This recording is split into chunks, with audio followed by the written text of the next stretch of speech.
Hello students, good morning all of you. Once again you are welcomed on our YouTube channel Dr. Anand classes Sikar. दोस्तों हमारा जो topic है introduction of English grammar वो चल रहा था, उसकी मैं आज लास्ट क्लास लूँगा।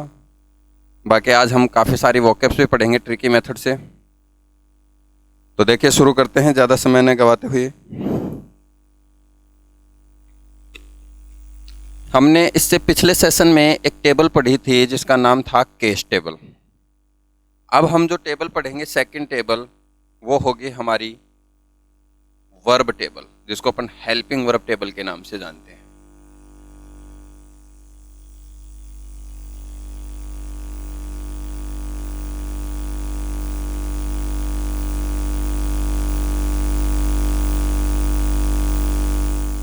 HV table. दोस्तों ये हेल्पिंग वर्ब जो टेबल है ये हमारे लिए बहुत ज़्यादा इम्पोर्टेंट होती है इंग्लिश ग्रामर के अंदर, किसी भी पार्ट्स को पढ़ते समय, किसी भी क्वेश्चंस को हल करते समय। तो देखिए सबसे पहले मैं बात करता हूँ हेल्पिंग वर्ब टेबल में क्या क्या सिस्टम होता है। यहाँ से हमने बात की टेंस की। टेंस के ऊपर हमने एक एरो का चिन्ह जो है आगे की तरफ लगा दिया, दूसरा एरो का चिन्ह नीचे की तरफ लगा दिया। यहाँ टेंस में हमने देखा कि हमारे पास 3 प्रकार के टेंस पाए जाते हैं सीखने और समझने की दृष्टि से। दोस्तों बेसिकली टेंस 2 प्रकार के होते हैं, लेकिन सीखने और समझने की दृष्टि से टेंस 2 प्रकार के होते हैं। मेरी बातों को ध्यान से सुनिएगा, मैं धीरे चल रहा हूँ क्योंकि अभी हमने कोई टॉपिक शुरू नहीं किया है। अभी मैं बेसिक नॉलेज बता रहा हूं सारा, जो प्रत्येक टॉपिक में काम आता है। टेंस में हमारे पास जो फर्स्ट होता है उसको बोलते हैं प्रेजेंट।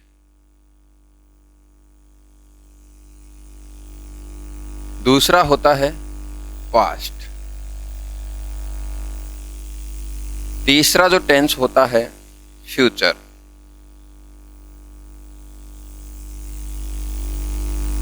यहां चौथा कॉलम में बना देता हूं रूल का। दोस्तों रूल के अंदर हम बात करेंगे मेन वर्ब की फॉर्म की, मेन वर्ब की फॉर्म के। यहां से देखिए जब हमें टेंस पढ़ाया जाएगा तो हम बात करेंगे कि प्रत्येक टेंस के 4 भाग होते हैं। पहला जो पार्ट होता है वो होता है सिंपल।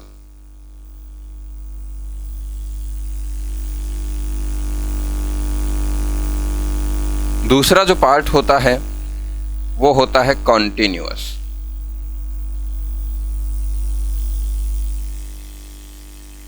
तीसरा होता है perfect.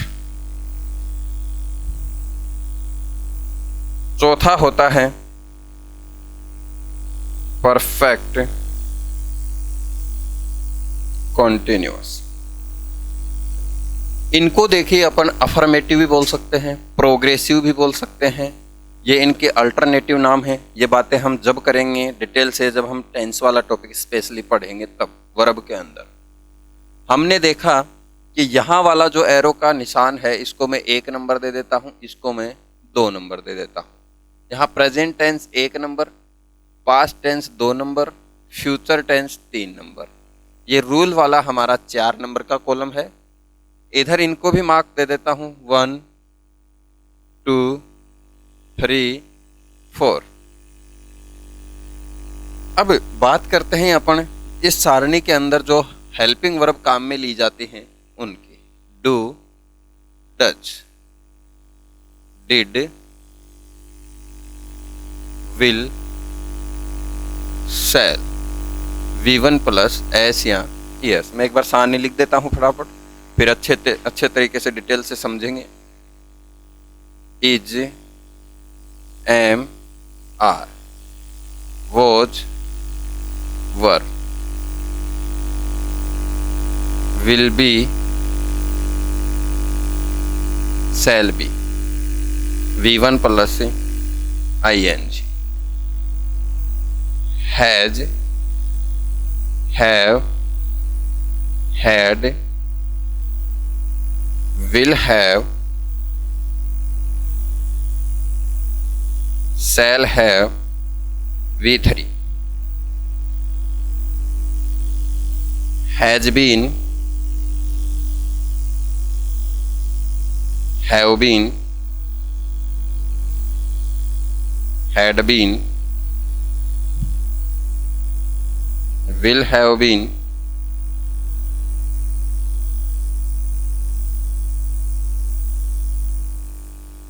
shall have been, V1 plus ING।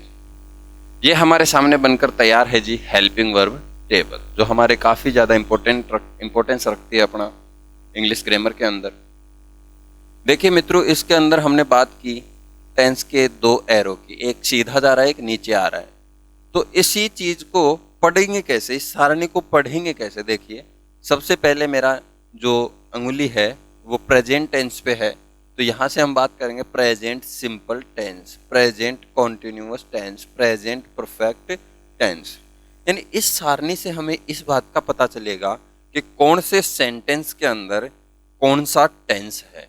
आसानी से समझिए, इस सारणी से हमें ये पता चलेगा कि कौन से सेंटेंस में कौन सा टेंस है, यानी दिया गया वाक्य किस टेंस से बिलोंग करता है और कौन सी हेल्पिंग वर्ब के साथ मेन वर्ब की कौन सी फॉर्म का यूज होगा।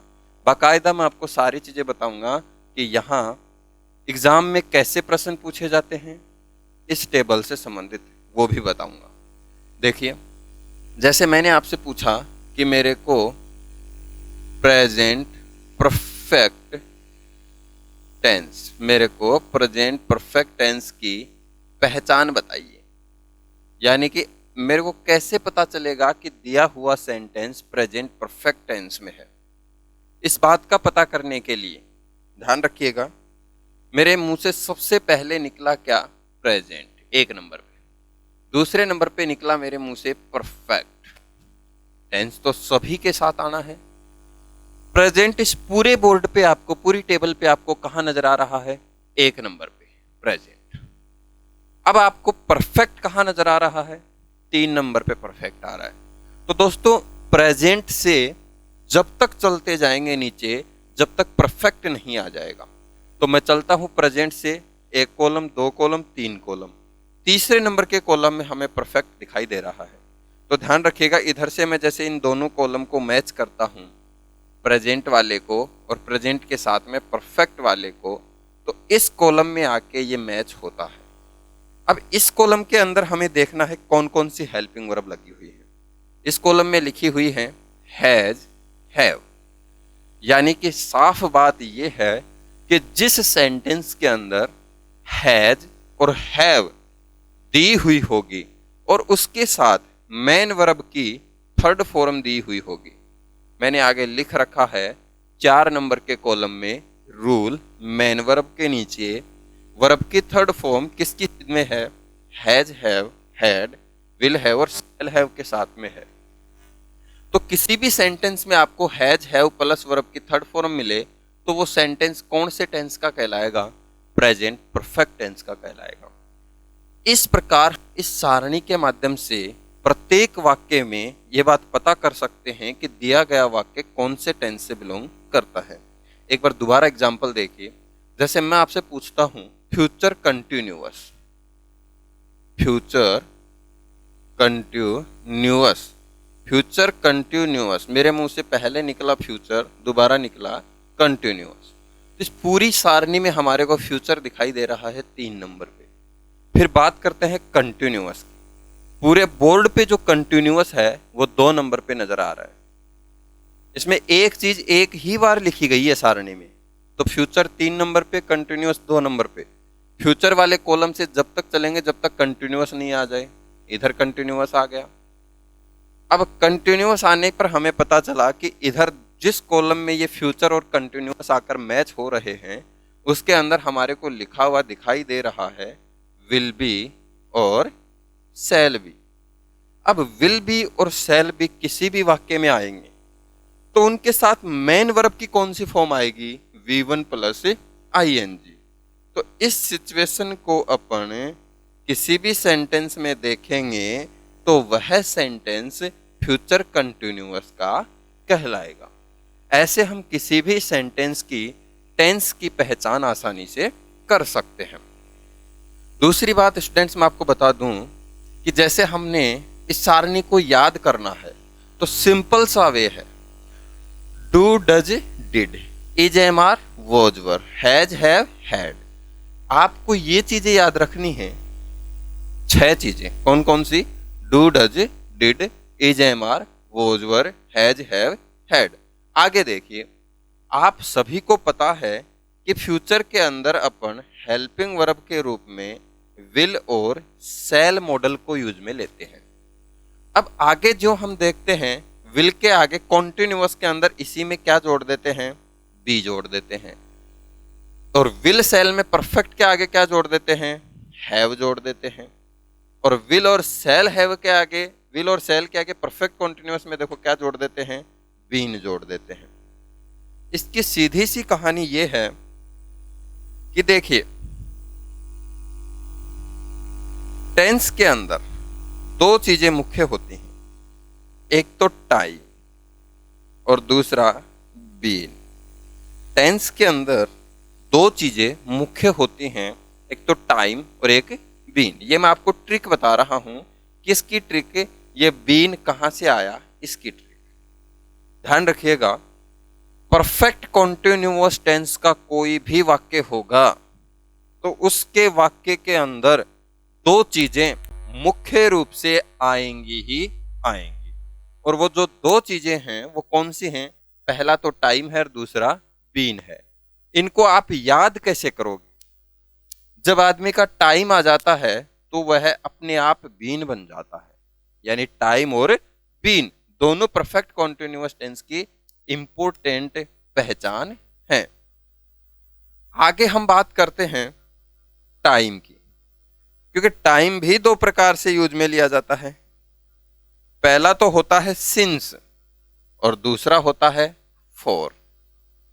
दोस्तों, जो सिंस है वो निश्चित समय के लिए, यानी निश्चित समय को बोले तो point of time, point of time, निश्चित समय बिंदु के लिए काम में लिया जाने वाला समय सूचक शब्द, टाइम एक्सप्रेसिंग वर्ड कौन सा है?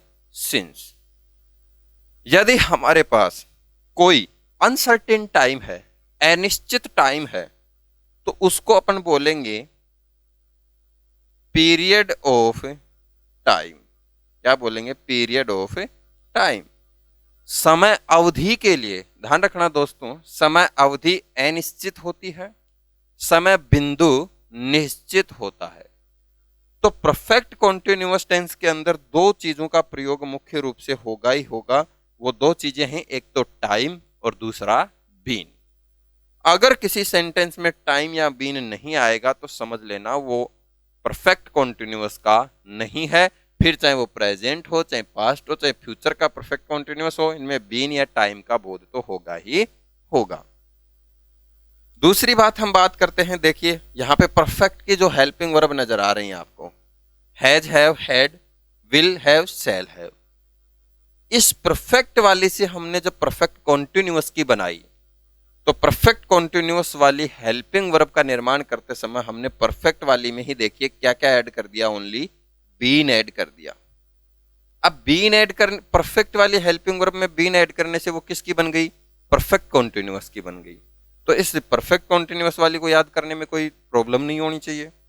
दूसरी बात, बीन कहां से आया ये मैंने आपको बताया यहां कि परफेक्ट कॉन्टिन्यूअस टेंस का जो भी वाक्य होगा उसके अंदर टाइम का और बीन का प्रयोग होगा ही होगा। दूसरी चीज अपन बात करते हैं, जहां भी वाक्य के अंदर is am are, was were, will be, shall be, दोबारा बोल रहा हूं, is am are, was were, will be, shall be, यानी कॉन्टिन्यूअस के सिद्ध में जो हेल्पिंग वर्ब लिख रही हैं उनके साथ मेन वर्ब की चौथी फॉर्म आएगी। और चौथी फॉर्म को अपन जानते हैं V1 प्लस ING के नाम से। दोस्तों, जो फोर्थ फॉर्म होती है उसको अपन ING फॉर्म के नाम से भी बोलते हैं, 4th form के नाम से भी बोलते हैं। और फोर्थ फॉर्म के नाम से भी बोलते हैं। देखिए अब इसको कंटिन्यूअस फॉर्म के नाम से भी बोलते हैं। यहां जिस किसी सेंटेंस के अंदर हेल्पिंग वर्ब के रूप में हैज, हैव, हैड या फिर विल हैव या शैल हैव आएगा तो उसके साथ में मेन वर्ब की कौन सी फॉर्म आएगी? Third form. इतना ध्यान रखिए कि इनके सिद्ध में जो है हमेशा लिखा हुआ ही इनके साथ आएगा। इनके सिद्ध में देखिए has, have, had, will have, shall have के सिद्ध में क्या लिखा हुआ है? वर्ब की थर्ड फॉर्म। तो इनके साथ में हमेशा वर्ब की थर्ड फॉर्म आएगी। कुछ अपवाद स्वरूप जैसे एक्टिव पैसिव में हमेशा थर्ड फॉर्म आती है, वो बात एक अलग है। अभी अपन बात कर रहे हैं एचवी टेबल की टेंस के रूप में, ठीक है? तो मैं उस माध्यम से आपको बता रहा हूं, अभी अपन एक्टिव पैसिव की बात नहीं कर रहे हैं। इनके साथ में जो भी मेन वर्ब की फॉर्म आएगी वो कौन सी आएगी? थर्ड। इनके साथ में जो भी मेन वर्ब की फॉर्म आएगी वो कौन सी आएगी? I N G form. इसको अपन V4 के नाम से भी जानते हैं।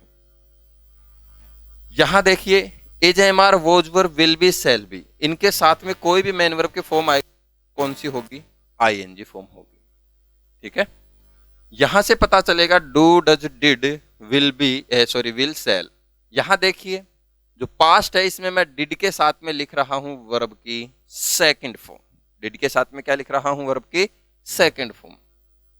इसको अलग से इसलिए लिखा मैंने क्योंकि पास्ट सिंपल जो टेंस होता है उस पास्ट सिंपल टेंस के अंदर या तो डिड का यूज होगा या फिर वर्ब की सेकंड फॉर्म का यूज होगा।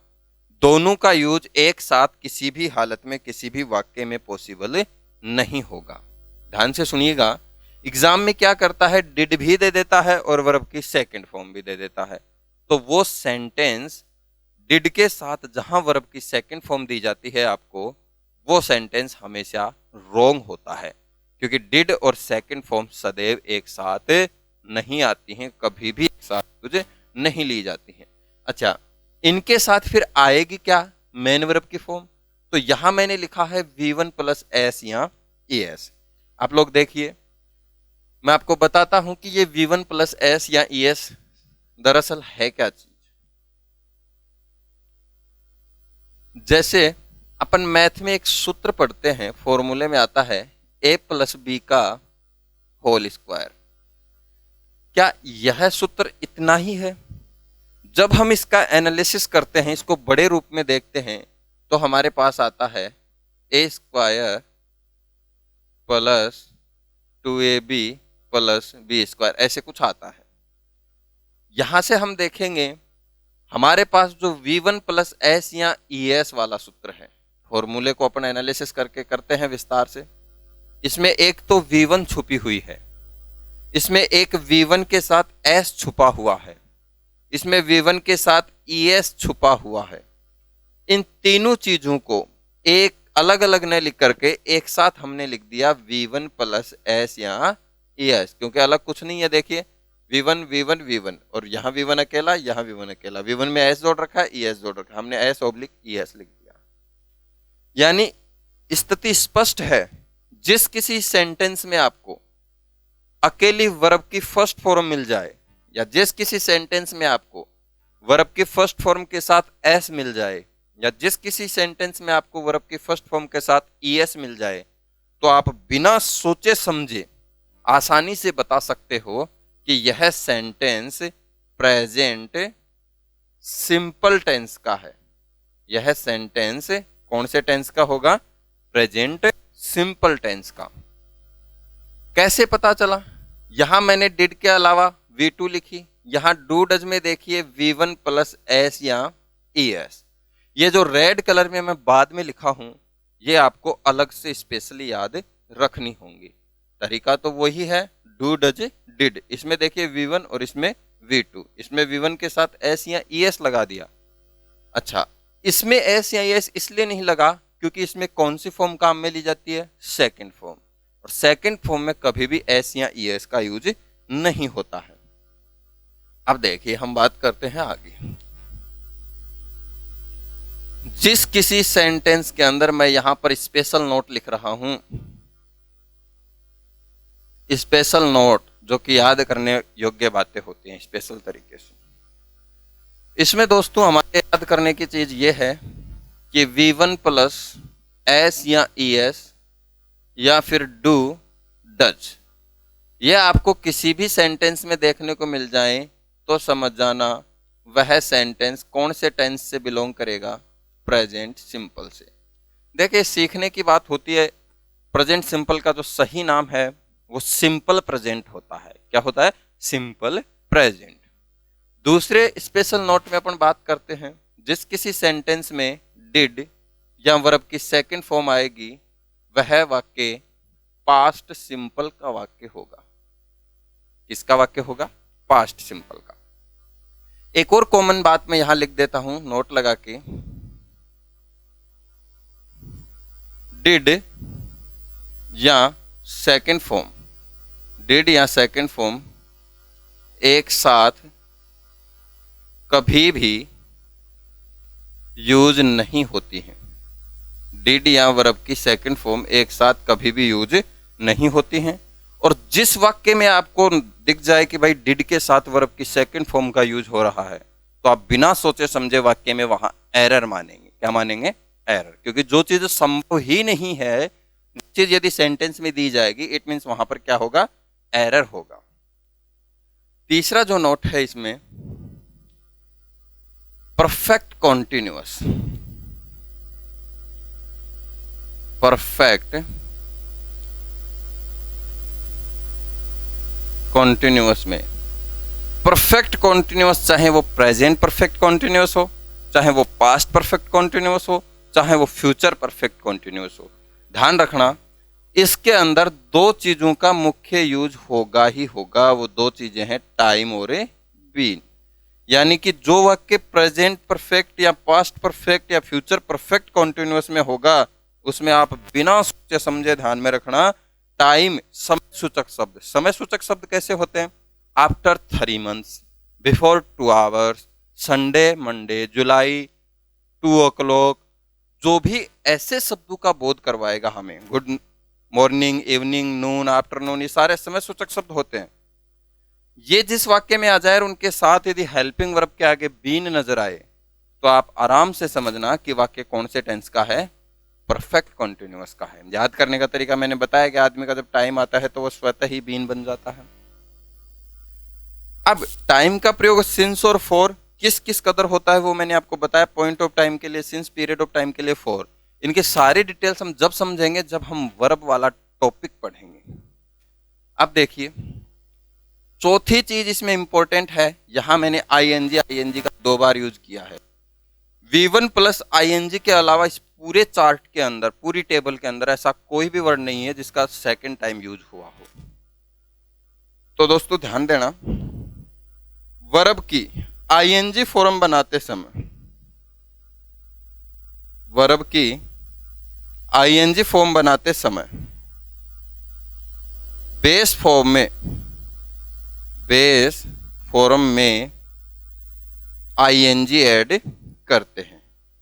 बेस फॉर्म में क्या ऐड करते हैं? आईएनजी। मान लीजिए आपको किसी भी फॉर्म की फोर्थ फॉर्म यानी आईएनजी फॉर्म बनानी हो, तो हमें वहां पर उसके अंदर आईएनजी जोड़ना है। जैसे देखिए मैंने यहां पर लिखा पले। क्या लिखा? पले। अब पले के साथ ये हमारी V1 है दोस्तों। V1 को ही अपन क्या बोलते हैं? बेस फॉर्म बोलते हैं। वैसे ये V0 कहलाती है, बताऊंगा मैं आपको जो वर्ब पढ़ेंगे तब। इस प्ले की मेरे को आईएनजी फॉर्म बनानी है, तो मैं देखिए क्या करूंगा, प्ले प्लस आईएनजी। ये बेस फॉर्म में आईएनजी जोड़ दे तो हमारे सामने एक नई वर्ब निकल के आई, प्लेइंग। यानी अब हम समझते हैं कि प्ले के अंदर आईएनजी जोड़ने से एक नई फॉर्म बन गई, प्लेइंग। तो playing is the fourth form of play. Play की चौथी फॉर्म यानी आईएनजी फॉर्म कौन सी है? प्लेइंग। तो दोस्तों ये सारणी हमारी मदद करेगी टेंस के अंदर, एक्टिव पैसिव के अंदर, डायरेक्ट इनडायरेक्ट के अंदर और वर्ब के अंदर। बहुत सारी डिटेल्स बाकी है। ये मैंने आपको इंट्रोडक्शन ऑफ इंग्लिश ग्रामर के अंदर थोड़ा सा जनरल बेसिक नॉलेज दिया है हेल्पिंग वर्ब टेबल का, ताकि मैं कोई भी सेंटेंस लिखूं आप उस सेंटेंस को पहचान पाओ कि ये सेंटेंस कौन से टेंस का है, ये सेंटेंस कौन से टेंस का है। क्योंकि जब तक हमें वाक्य में टेंस का पता नहीं चलेगा तब तक हम आगे नहीं कर पाएंगे। तो हेल्पिंग वर्ब टेबल है, इसके अंदर आप देखिए विल के आगे कंटिन्यूअस में बी जोड़ दिया, परफेक्ट में हमने हैव जोड़ दिया, परफेक्ट कॉन्टिन्यूअस में देखिए जो परफेक्ट के हेल्पिंग वर्ब में उन्हीं के अंदर हमने क्या ऐड कर रखा है, बीन। ये थी हमारी हेल्पिंग वर्ब टेबल दोस्तों। कैसी लगी आपको? आप स्क्रीनशॉट भी ले सकते हैं, और यदि कोई चीज़ आपको इसमें समझ में नहीं आई हो तो आप मुझे कमेंट बॉक्स में पूछ सकते हैं, मैं आपका वहीं पे आंसर दूंगा। धन्यवाद, थैंक्स।